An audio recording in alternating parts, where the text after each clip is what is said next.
Salutations, people! Welcome to Page 3 Killers, Murders That Went Unnoticed, a podcast where we dive into the murder cases that went unnoticed by our nation's newspapers. Hi, Shay. Hi, John. Hello, everyone. Hi, guys. Welcome back. Welcome to Page 3 Killers, Murders That Went Unnoticed, Season 2, Episode 7. Yeah. So in case you guys haven't noticed, my voice is a little bad today. I am just getting over a cold, and and had to get this out because we're behind. So this week we are talking about the Starved Rock State Park murders. I don't know if I like the name of that. Why would I ever want to go to a place called Starved Rock? I think it's like a sort of a historic park there. Was there a rock who got starved? Or, like, am I going to starve on a rock? No, there's, like, some very negative historical background to that area involving Native Americans. So, yeah. But, so that park is named after that specific event. And in 1960, we have a murder of 3 women that happens. And, yeah, so kind of ruins this park for a lot of people. After it was already ruined. Yeah. For a lot of people. Yeah. So it's been ruined twice. This is definitely not a place I want to go. Yeah. And interesting fact, I was listening to a show yesterday about Ted Kaczynski. You know, my favorite guy, Teddy K. Well, he's not your favorite. Who's my favorite? Iceman. Oh, yeah, the Iceman Kuklinski. You like the guys with the long Polish names with start with K. Yeah. Well, Teddy K, his family used to go to this park. In an interview section of it, they were interviewing his brother. He's like, "Oh yeah, we used to go to this, happy park, and he would out to this park that our family used to go to." And he said Starved Rock State Park, and I was like, "Holy crap, that is what we're going to be talking about tomorrow." So I was like, "Oh wow, that's interesting." So. Indubitably. Yes. Now this happens in 1960, so we have some interesting news stories that I picked out. Like patrons? That's right. You want to do our shout out? Chelsea, Stacy, and Rolok. Yes. Thank you guys for donating on Patreon. And if you want to become a patron of ours, you can just go on to Patreon. Links in the bio. And we'll make you one of our prime suspects. Yeah. Remember, don't talk to the police. Talk to us. You're so silly. All right, so 1960 news. Do you want to start us off, hon? Greensboro sit-ins. In North Carolina, Greensboro, 4 black students from North Carolina Agricultural and Tech State University, a.k.a. North Carolina A&T, begin a sit-in at a segregated Woolworth's lunch counter.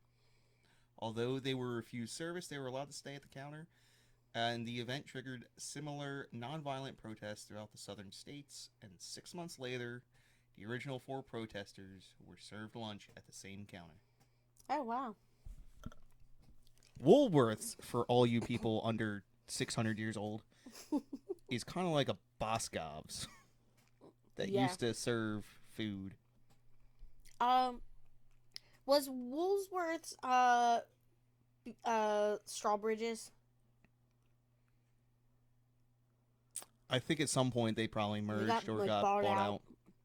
I couldn't remember if Woolworth's was bought out by Strawbridge's or if they were bought out by Macy's. I believe they were brought out by Strawbridge's. I think you're right. And then they all went under. Because the large department stores suck. The Neshaminy Mall used to have it, and they had that lunch area. It was that balcony area. and it I became a Macy's. can't remember it ever being anything other than what it was. A Macy's? Yeah, Macy's. Yeah. I kind of remember Strawbridge's, but... All right. So our next news story is March 6th. We have the Vietnam War. The United States announces that 3,500 American soldiers will be sent to Vietnam. Bad idea. Yes. Take the next one, babe. Northwest Airlines Flight 710 crashes near Tell City, Indiana, killing 61 people on board. That's crazy. Next one, we have May 1st, which was a Soviet missile shoots down an American Lockheed U-2 spy plane. The pilot, Gary Powers, is captured alive. I believe he was supposed to kill himself, but he didn't. Yeah. And then as a result, the Russians were able to back engineer our spy planes. And also, we've been denying that we had spy planes in the air for a decade, and then now the Russians were like, "You lied to us." Liars. Well, we're gonna tell the truth. Come on. Yeah, but you can't have the public knowing that, and then Yeah. propaganda and all that good jazz. I mean, the government's sneaky. Unless you got a whistleblower, nobody's gonna know anything. President Dwight D. Eisenhower signs the Civil Rights Act of 1960 into law, and this was on May 6th. Oh, so that was kind of a big thing. I bet that was in all the newspapers, and it was probably headline. Yeah, that we're not going to talk about that. All right. So next one is August 6th. We have the Cuban Revolution. In response to United States embargo against Cuba, Fidel Castro nationalizes American and foreign-owned properties in the nation. So he basically took it back. He was a communist. Yeah. Want to read our next one? November 15th, the Polaris missile is test launched. I don't know what the Polaris missile is. I think that was a missile ICBM? that was, it was going to hold a nuclear. Ah. Mm-hmm. I believe we still use this missile. It's one of the ones that we still currently... it's been upgraded, version 10.24, whatever. But I'm pretty sure that's...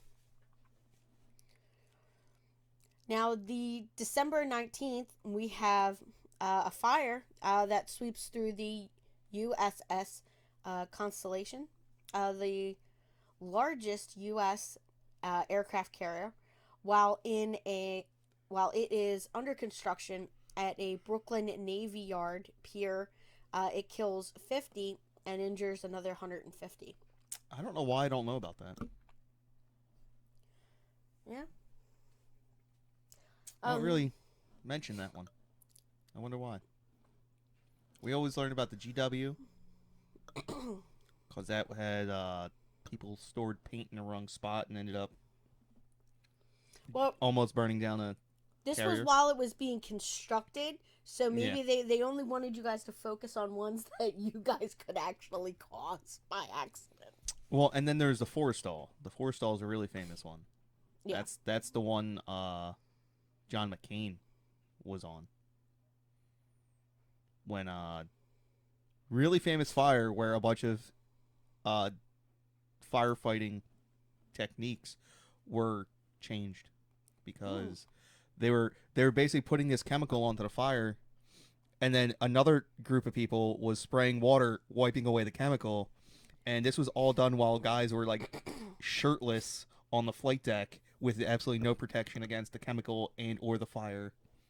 Oh man. Yeah, a lot of things changed after that one, and I believe that had to be in the 60s, so it wasn't. It was shortly after this. Yeah. So now we have our CD side, and I just have one story for our CD side. surprising for 1960. But everything else we pretty much talked about, so I thought this one here was a really interesting one. So we have on February 9th, Adolf Coors the third, chairman of the board of the Coors Brewing Company, is kidnapped and captors demand $500,000. Coors is later found dead, and Joseph Cobert Jr.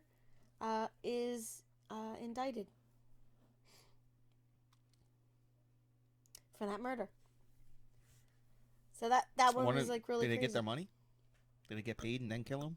I think that's or they what just happened. not get paid? I think that's what I.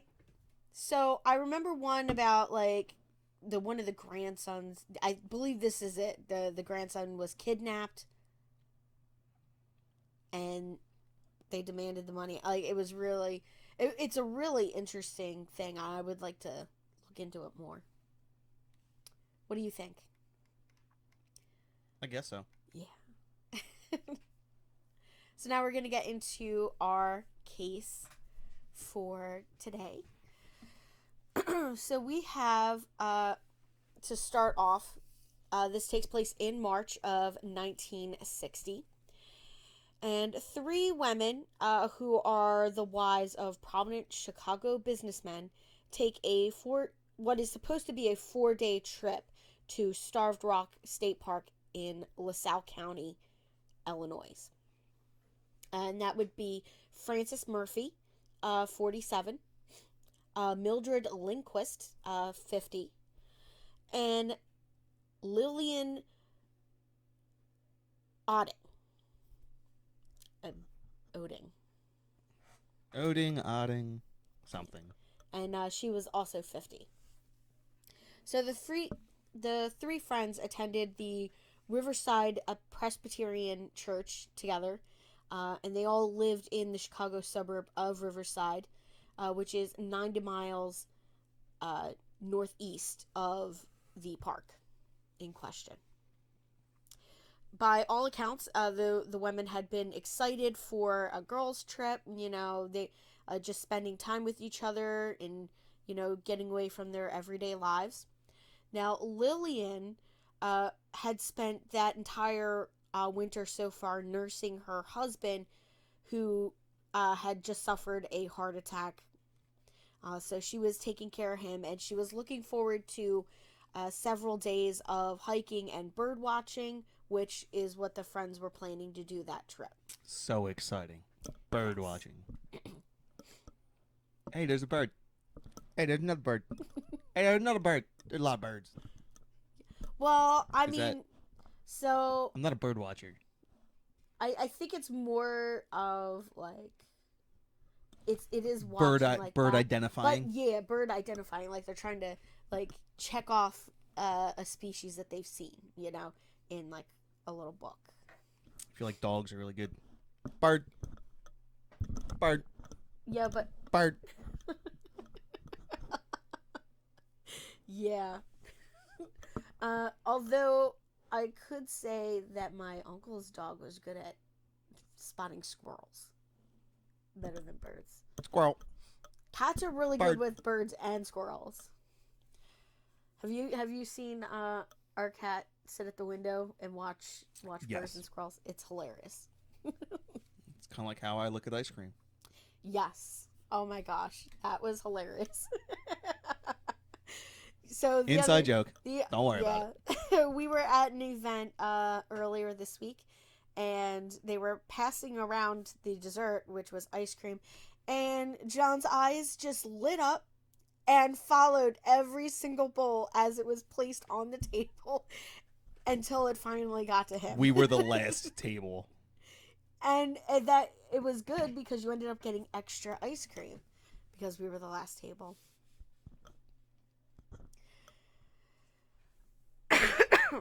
Oh, sorry, guys.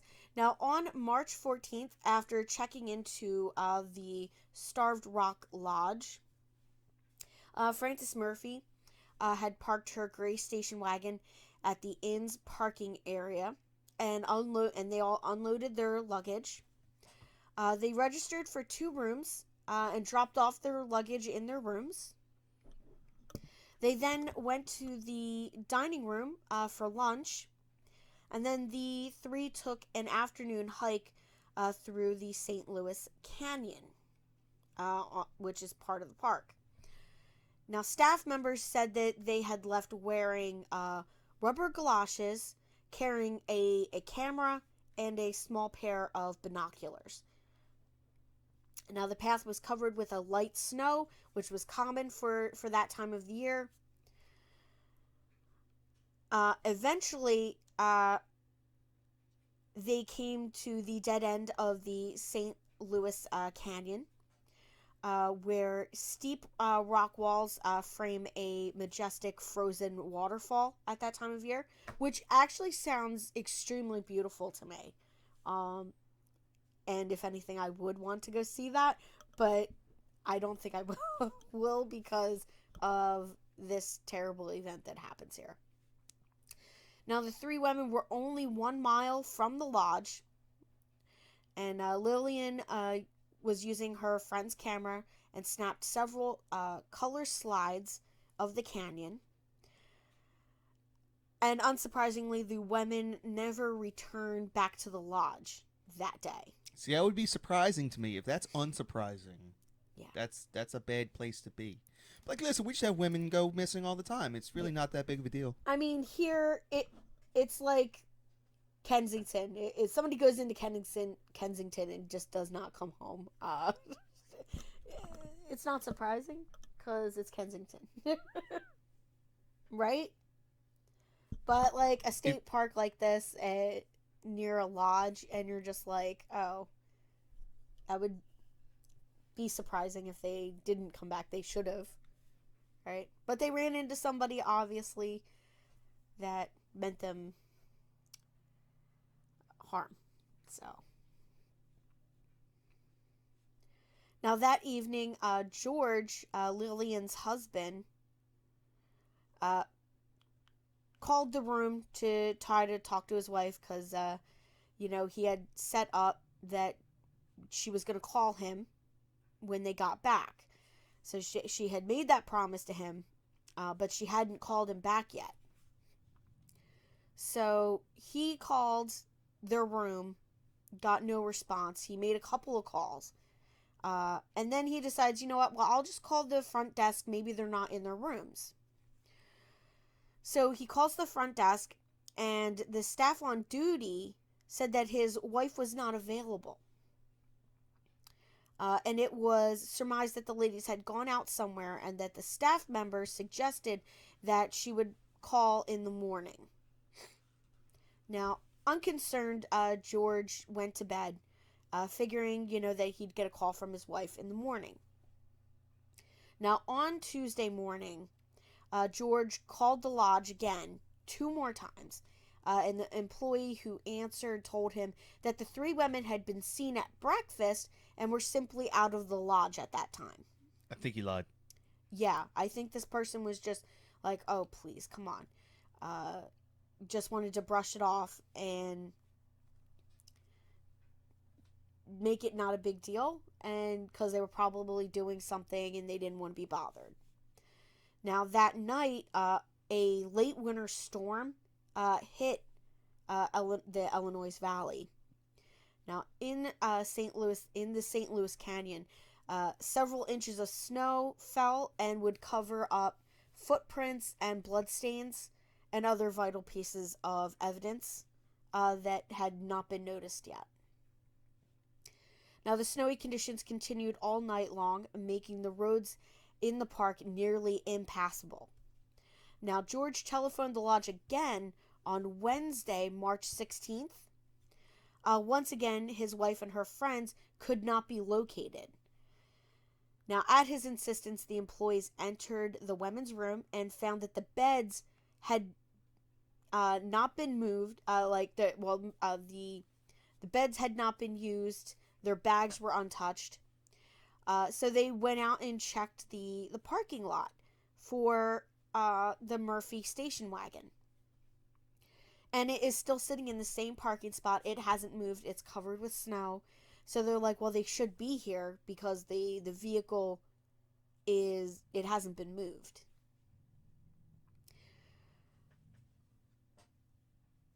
Now, George at this time realizes that his wife and her friends had been missing for about 48 hours. So, as soon as George finished the call with the lodge, he telephoned his longtime friend, Virgil Peterson, uh, the operating director of the Chicago Crime Commission. How convenient. Yeah. Well, I mean, the they're the husbands of these women are prominent businessmen within Chicago and the surrounding area. So it's not surprising that they have connections. So it is convenient though. Now, when Peterson learned of the news, he contacted the state police and other law enforcement agencies in that area.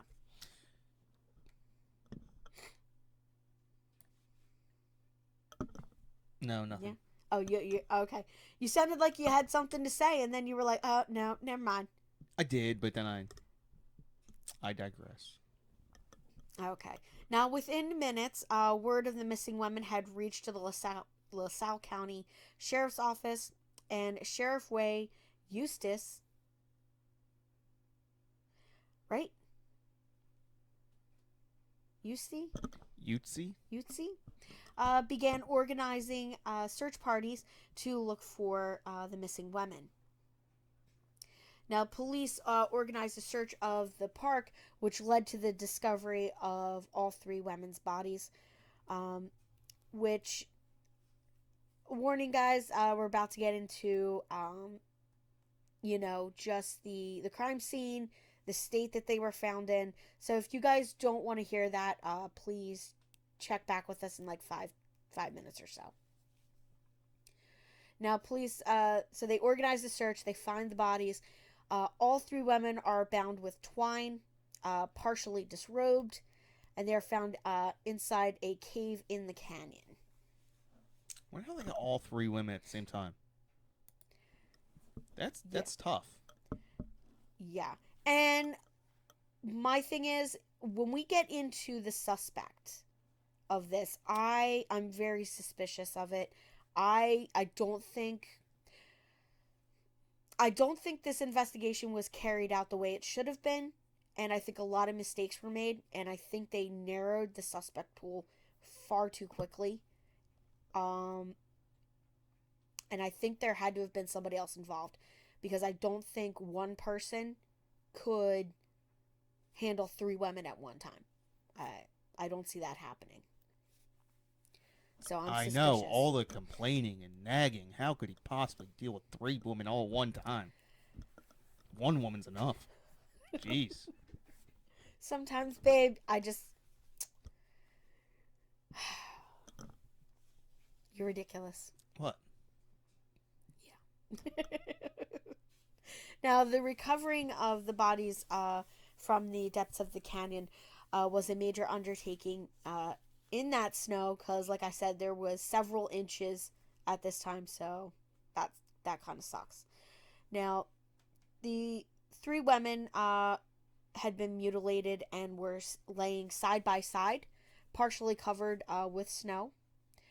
Now, they were on their backs under a small ledge, and their lower clothes had been torn away, and their legs were left spread open. Now, all three suffered severe head trauma, and a blood-stained tree limb found nearby was determined to have been the tool that was used to bludgeon them to death. Now, two of the bodies were tied together with a heavy white twine. They were covered with blood, and their legs were exposed and covered with bruises. Now, the state police detectives soon arrived and began to search the immediate area, which was covered in 6 inches of snow, approximately. Now, except for some reason, they forgot to search the floor of the overhang over top of the bodies. So, like that ledge, they didn't search above that for some reason, which I think was kind of like you're just skipping out on half of the crime scene.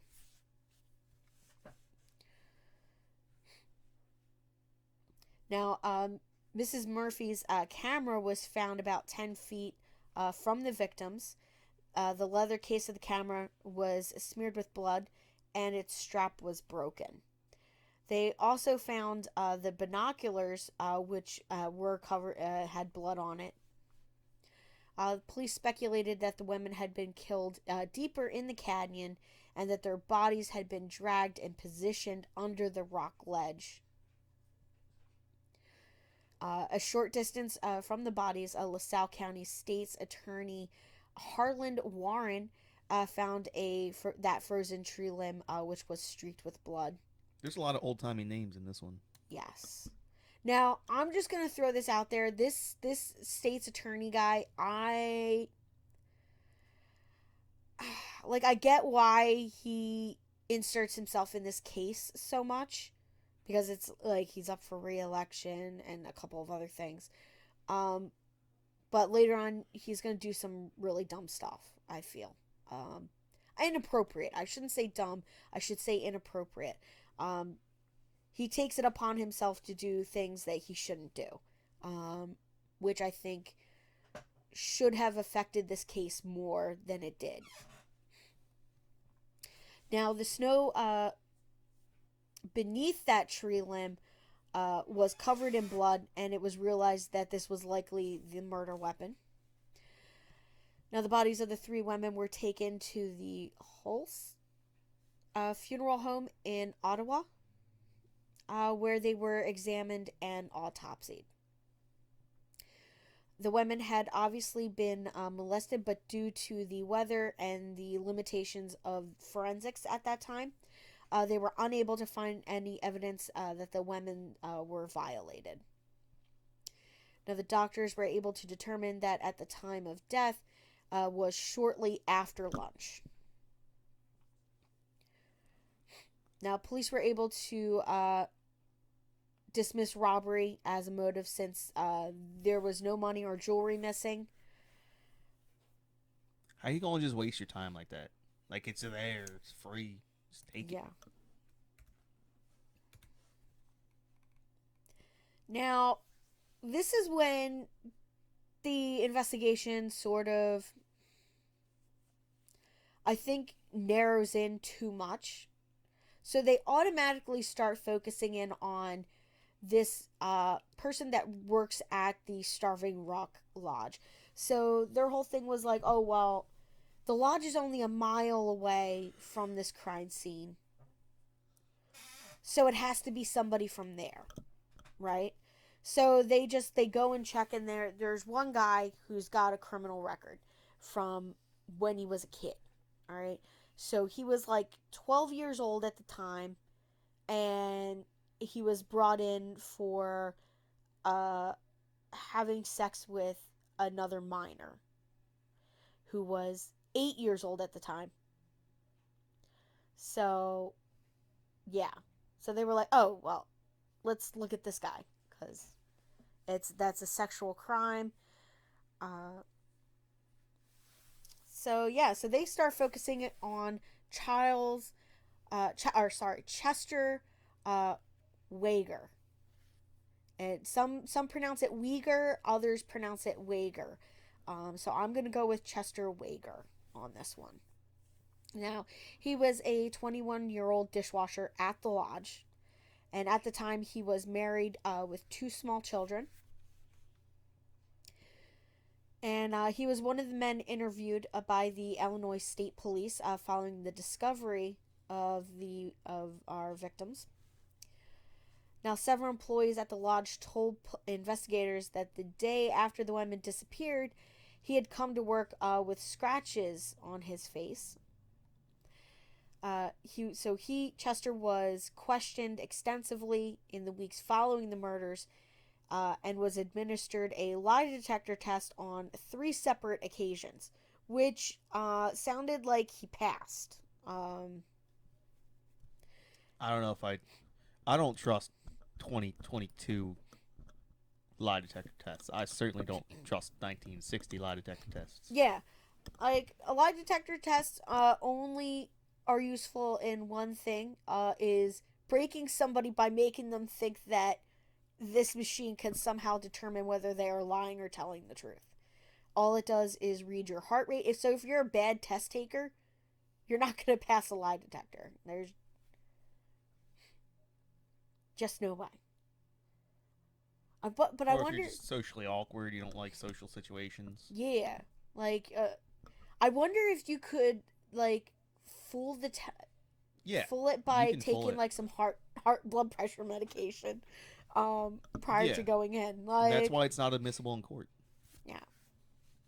And I think a lot of people don't know that it's inadmissible in court. Like, the only way the only so I've seen true crime series, and Joe Kenda, he says that he only likes lie detectors when it forces somebody to tell him the truth, because he's like they don't work, like, basically. He's like, unless it's getting somebody to like crack and that tell you everything. He's like, then it's useful, but other than that, he's like, no. So at this time, like I said, they start questioning this guy. He's gone in for a couple of lie detector tests. However, the investigators continue to pursue him due to his criminal past. So, like, at this point, he should have been cleared um, of suspect. You know, unless there was other things that they didn't have out there information wise. It sounded like he should have been cleared as a suspect, and they should have just moved on. Now, unfortunately, he fit the description of an assailant who bound a teenage girl with twine and raped her in a nearby state park in Matheson, Matheson. Matheson, a few months earlier. So they took his picture and a series of other pictures and did like a photo lineup, and she identified him as her assailant from that lineup. Now, the twine used to bind the three women was the same as the twine found in the kitchen at the lodge. But how many brands of twine are out there? I can't imagine that there are a ton of. I mean, I understand why they're looking at him now. It doesn't Yeah. not make sense. Now, Chester had been working at the lodge since the summer. Uh, and then after that, he resigned to go into business with his father as a house painter. So he stayed working there and past that up into the summer, and then he left that job. Now, Chester surrendered a piece of a buckskin jacket that he owned that had some suspicious dark stains on it that so it could be examined. Later, it was determined to be human blood, but in 1960, you could not type match or match it to a specific person. Now, once the jacket was determined to be stained with blood, uh, the district attorney, or the attorney, the state prosecuting attorney, Warner, uh, put the former dishwasher under constant surveillance by the state police. Uh, and in September, Chester fails his next lie detector test that's given to him in September. Now, based on that, investigators put him under a non-stop surveillance, which I'm pretty sure he was aware of at that time. Now, on November 16th, the LaSalle County State's Attorney ordered Chester to be arrested for further questioning. So now we're going to talk about Chester's confession. Now, I feel like there was a little bit of... There might be some police brutality that goes on that nobody says happened. But this is 1960. I can just imagine how police officers treat people nowadays, and how they did it in the old days. And I feel like this confession might have been under duress. So I'm just going to throw that out there, guys. So, Chester's confession. So, district attorney or the state's attorney picked two deputies and planned out how they were going to interrogate Chester. So those two deputies selected were Deputy Hess and Deputy Drummett. And they arrived at Chester's apartment and brought him in for questioning. He came willingly. They made no mention of the arrest warrant that was waiting for that they had at the courthouse. Now, once they had him in custody, the officers began to question him about the rape and the murders. They kept him in the interrogation room until past midnight. And then finally, Chester stopped in mid-sentence, they said, and asked to see his family. So they sent somebody out who brings his mother and his father to the courthouse.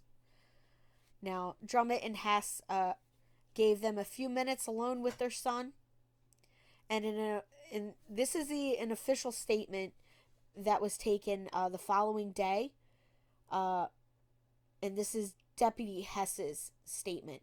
So this is basically verbatim from his report that he typed up the next day.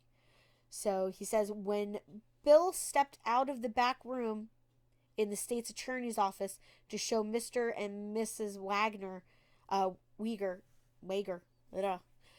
to the door so they could go home, I could see that something was bothering Chester. Now, he continued to go on and say, Chester, why don't you tell me about it? There are just the two of us here. Just tell me about it. So he said that Chester said, all right, I did it. I got scared. I tried to grab their pocketbook, and they fought, and I hit them. Which is, right there, that statement seems kind of... It's very vague. Yeah, it's very vague. And if this crime was about taking the pocketbook, why didn't he take it? Everything was left. Didn't take the camera, didn't take their money, didn't take their jewelry. Didn't take the binoculars or the camera, which could have been pawned. It just doesn't jive. Now, the pocketbook that Wager claimed that he had tried to take was actually Miss Murphy's camera. Now, minutes later, Deputy Hess had the confession transcribed and signed. Within minutes. Listen, that's really proficient, if you ask me. Now, during the confession, when he was asked why he had dragged the bodies under the overhang in the St. Louis Canyon, Chester said that he had spotted a small airplane flying low over the park. Chester said that he was afraid that it was a state's police plane, so he moved the bodies so that they could not be seen from above. Now, a few days later, the flight over the park was confirmed by the pilot's testimony and logbook. I don't know why you're so suspicious. Maybe am I missing something? Because this... Seems very consistent. Um, so how would he know that it was a state's police plane? It's flying pretty high. He Like said it I was don't. flying low. Yeah, I don't. I listen. I don't believe this. Like I think that they had all the information and then they fed it to him. That's what I feel. I, that's just what I feel. Okay. Now on November 17th, he led the police in a reenactment of the crime scene for a crowd of policemen, reporters at the canyon. However, just days later, uh, Chester recanted his confession, claiming it was made under duress after being threatened. Now, Chester claimed that Drummond and Hess had coerced a confession from him by threatening him with a gun. He had lied in his confession, but had been so scared that he signed the papers anyway. Now, Chester also said that Drummond had fed him the information about the airplane. He claimed to be in uh, Ogleby, Ogleby, Oglesby? Oglesby at the time of the killings. Now, a grand jury returned an indictment off of all of this evidence against Chester for all three murders. Now, he was also indicted for the rape and robbery at the Matheson State Park. However, the state chose to only try him for the murder of Lillian. And the reason that they gave for that was that if there was a mistrial or an acquittal, they could still file charges for the other killings later on. Now, Chester's trial began on February 13th, 1961, and his defense relied on the claim that the investigators were relentless in extracting a confession from him. Now, Chester claimed that the police told him they would convict him on circumstantial evidence if he didn't, and send him to the electric chair. Now, these accusations were denied by the investigators and the witnesses. Now, Chester maintained that he was framed for the murders by the deputies, and they confidently believed that he had committed the murders. Was their belief. So he claimed that he was washing dishes at the time of the murders before going to the basement of the lodge.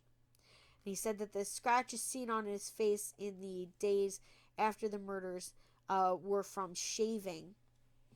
And he said that he got it from the razor blade from shaving. A few blood stains found on Chester's leather jacket, analyzed by the FBI, were inconclusive as to whether they were human or animal. So Also, it just could have been his. If he scratched himself while he was shaving, maybe he, yeah, wiped his face or whatever on his jacket at some point. exactly. Now, on March 3rd, 1961, the jury returned a verdict of guilty, and the jury rejected the state's request to sentence him to death and instead fixed a sentence of life imprisonment. Now, Chester was formally sentenced on April 3rd and began serving his sentence in Illinois State Penitentiary in Joliet? Joliet? Yeah. Joliet? Joliet? That's what I would guess. Joliet. Now, his attorney filed an appeal which made it all the way to the Illinois Supreme Court. However, the verdict was affirmed in September of 1962. Now, there are a lot of people out there that don't think that he was guilty of the murders. Because after his conviction, there's a lot of evidence that pops up, which was just not investigated fully. So, there is a group of people who believe he did it, and a group of people that believe he didn't do it. Now, many feel that the evidence that was used to convict Chester would not stand up in court today. So at the time, there was no Miranda warnings, and the prosecution largely rested on his confession, which nowadays would not have been allowed because he was not Mirandized. He did not know that he was technically under arrest. He thought he was just there being questioned. So there was a lot of like lines that got crossed that shouldn't have, and that's why I feel like this state's attorney is a bit of a dick. So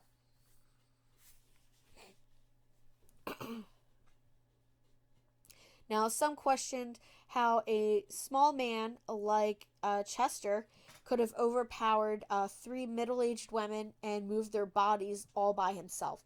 So he wasn't a very big person. He was very tiny. He short-statured and thin-build.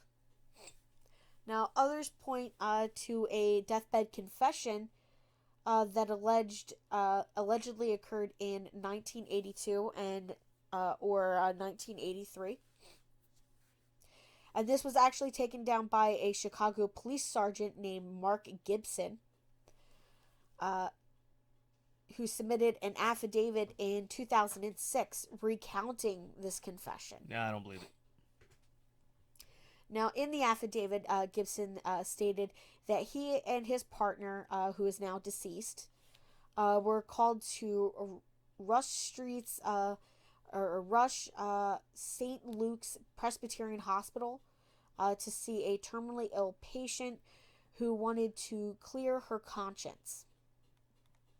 And that's in parentheses, guys. Now, the affidavit describes the confession taken down by the officer where the woman confessed that she had been in a state park with her friends when things got out of hand. Now, she even described how they killed these people and dragged their bodies. Yeah. The woman's daughter ended up cutting that interview short, shouting that her mother was out of her mind and ordered the police to leave the room. Now, Gibson did not provide the exact date of the interview or the woman's name in his affidavit. Now, the affidavit did not address whether or not there were any follow-ups with this, or why the confession was not presented until 2006. Now, the alleged confession was not allowed in the court hearings, although new DNA tests were ordered. However, they failed to clear Chester of anything because the samples had been corrupted over the years. So they were not stored properly and were not valid. So, in prison, Chester repeatedly professed his innocence for decades. Now, he was denied parole 24 times. On November 29th, 2018, he fell one vote short of the parole, which was split 7-7 before the Illinois Prisoner Review Board. And 1 year later, he was given parole on a vote of 9-4 by the same board. And at that time, he had spent 59 years in prison. He was released to the Chicago Mission that aids in parolees with rehabilitation. Seems a little late.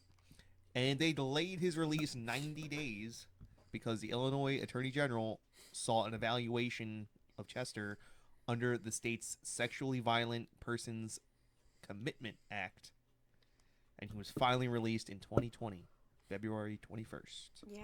And that, we actually talked about that law last year, last season, in another case that we talked about that they basically created that law to just lock this guy up in jail for the rest of his life. So they every time he comes up for evaluation, they just find another way to keep him in an institution, basically. So I wonder what happened to his wife and 2 kids. Yeah, couldn't find anything after that. I'm not sure if they like changed their name. I don't know, but I wonder if they believe him. now in December of last year, HBO Max released a 3-part docuseries called "The Murders of Starved Rock." The series focused on the investigation and the murders, and Chester's incarceration, and the idea that Chester could ultimately have been innocent of the murders. An interesting fact: it was either the son or grandson of one of the prosecutors is the guy that produced this that docuseries. He's probably just like some angry teenager. He's like, my dad's a dick. I'm gonna prove him wrong. So there was a lot of controversy about it because they were afraid that, because he was related to one of the prosecutors on the case, that it would have been a biased look at this case, but he came at it very openly, and did pose a lot of interesting questions as to the possible guilt or innocence of Chester, which I want to see this documentary. I've only heard about it. I have not actually seen it, so I was thinking about watching that. But yeah, so that is episode 7, and I hope you guys enjoyed it. What did you think about it? No, I liked it. I like this one. Yeah, do you think you did it? I don't know. There's a lot of There's good evidence supporting it, and there's good evidence not supporting it. I don't know how much weight I give that deathbed confession. Without seeing the whole document, I can't say, that it really happened or not. Wasn't there, so. Yeah, there's a lot of hits and misses in this one. Yeah, there's some evidence that doesn't jive. I can't imagine that his confession was under duress. There's just, I feel like they just limited their options too quickly, and I feel like they should have investigated some other things, and if they came back to him, then he didn't, there would have been more evidence. But everything was circumstantial except for the confession. Yeah, it was solid circumstantial evidence. Yeah. He was identified, they had matching twine, etc., etc., etc. He obviously didn't have a particularly good alibi, so. Yeah. So, if he did it, good thing that he got caught. Surprising that he's out of prison, though, for after 3 murders, if that's the case. Yeah, 80 years old, though. So, they were just like, oh, well, he's 80 now, can't send him back in, kind of thing. But I was surprised that they didn't, try to tack on some extra time for the other victims. But I guess they're like, let's not waste resources, kind of thing. But, yeah. Well, Chicago does love wasting them resources. Yeah. I do think it's true that, if this case was tried now, he would not have been found guilty. Because there's just too much circumstantial evidence. There wasn't enough solid evidence. Well, no if it DNA. happened now, there would be DNA. Yeah, exactly. And other things. I'm saying that if he was tried with the evidence that they had in 1961, 1962, if he was tried with that it'd be a hard evidence sell. now, it would have been a hard sell nowadays. But I got something in my eye. Yeah, you're right. Nowadays we would have DNA. There probably would have been videotape. probably the cell Yeah. phone. Lady wouldn't have had a camera. She'd have just had an iPhone. Yeah, and would have had recorded stuff, and. I I do find it the one thing I find really strange is that it's three women, Hmm. one person. Like Yeah, how does he kill all of them without at least one of them? running Killing away. one person is tough. Yeah. And Killing two people is really tough. Killing all three in the yeah, same manner without like a gun, without really a weapon, yeah, just a like you bludgeon three people to death. yeah. That's that's really difficult to do without like because while you're Without attacking them the getting first away. two, the third one just runs away. Yeah. I mean, by the time you immobilize the first one, maybe one is shocked and still standing still, like deer caught in the headlights. And then you got your third one. Third one's going to take off. Like, I don't know. But at the same time, we've seen it with, the cases that we talked about the last 2 weeks. Uh, in Cummingsville, in Ohio, in Dayton, where we have a guy attacking multiple people With a gun. with a gun, and they're beating the crap out of him. Like, I don't see one person being able to control three people Or at the without a very weapon. least to be able to defend yourself in like a meaningful way. Yeah, Like a couple of scratches on your face is not what I would expect a 3 versus 1, especially since this man is Exactly. supposedly not particularly large in stature. yeah. And like, I could show you pictures of this guy. He doesn't look very opposing. Um, but I mean, I've seen pictures of him now at 80. I mean, I could see like if it was a knife, I could understand Yeah. it. You can stab 3 people real quick if you're close to them. Yeah, A gun, obviously, but a tree branch yeah, that probably requires multiple blows to each victim. mm-hmm, Now, this lady's confession makes sense. If there's multiple attackers, people restraining them, yeah, etc., etc., etc., that makes perfect sense. yeah, exactly. So I think that there's a lot of stuff that could have been looked at that didn't get looked at because they just narrowed in on one person because he worked at the lodge. I would never be a juror. Yeah. Uh, I would be a terrible juror because I would be like, well, what if he didn't do it? I would be that one holdout.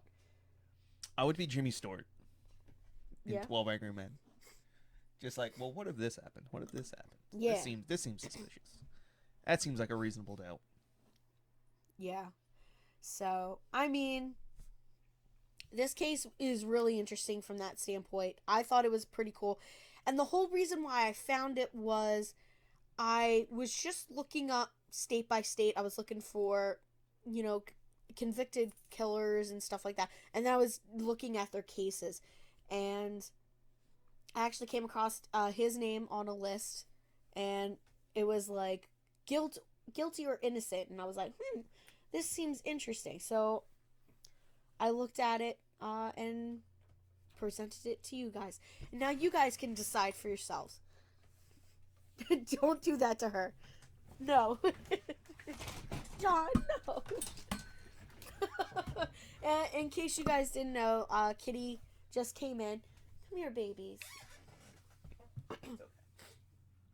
And John just terrorized her with the tip of the vacuum cleaner that we have.